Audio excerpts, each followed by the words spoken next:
এই বন্ধুটা ফোনে কথা বলছিল, বলল তোরা থাক আমি 2 মিনিট আসছি, এই কথা বলে চলে গেল। তার গার্লফ্রেন্ড বলল কিরে আসিফ এমন হচ্ছে কেন, আচ্ছা আসিফকে একটু পরীক্ষা করি। আর তখন বললো মতলব, আর বললো হ্যাঁ দেখ আমি কি করি, আমাকে একটা ডায়েরি এনে দে, এভাবে কথা বললো। আচ্ছা ঠিক আছে। আর তখন তার এই বন্ধুটা ডায়েরি এনে দিল, বললো এই নে ডায়েরি। আর তখন ডায়েরিতে এই বান্ধবীটা মন মতো কিছু লিখছিল, আর লিখে চলে গেল।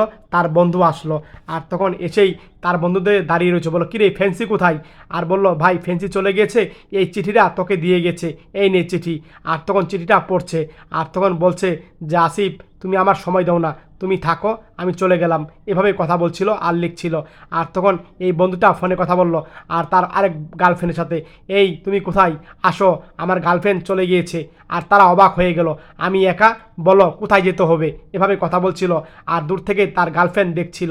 আর তখন ওরা কিরে তুই এতক্ষণ তোর গার্লফ্রেন্ডের সাথে টাইম পাস করেছিস, হ্যাঁ শুধু টাইম পাস করেছি, তাকে আমি পছন্দ করি না, এভাবে কথা বলছিল।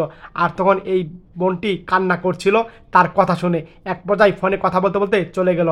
আর তখন এই বান্ধবীটা আসলো, তারা অবাক চোখে তাকিয়ে রইল, বলল দেখছো আমি কি বলেছিলাম, আসিফ চেঞ্জ হয়ে গিয়েছে, আমাকে একদম ভালোবাসে না। এই কথা বলে সে রাগ হয়ে তখন কান্না করে করে চলে যাচ্ছিল। এই ভাইটা দুটা তাকিয়ে রইল, এক পর্যায়ে তাকিয়ে রইল, গাড়িতে উঠবে, দেখতে পেল গাড়িতে সামনে একটা চিঠি। আর তখন চিঠিটা হাতে নিল, আর চিঠিটা পড়লো এই বান্ধবীটা, আরে পাগলি আমি তো তোমার সাথে তখন অভিনয় করেছি, আমি তোমাকে ভালোবাসি, আমার অন্তর জুড়ে শুধু তুমি থাকবা, এইভাবে কথা লিখেছিল।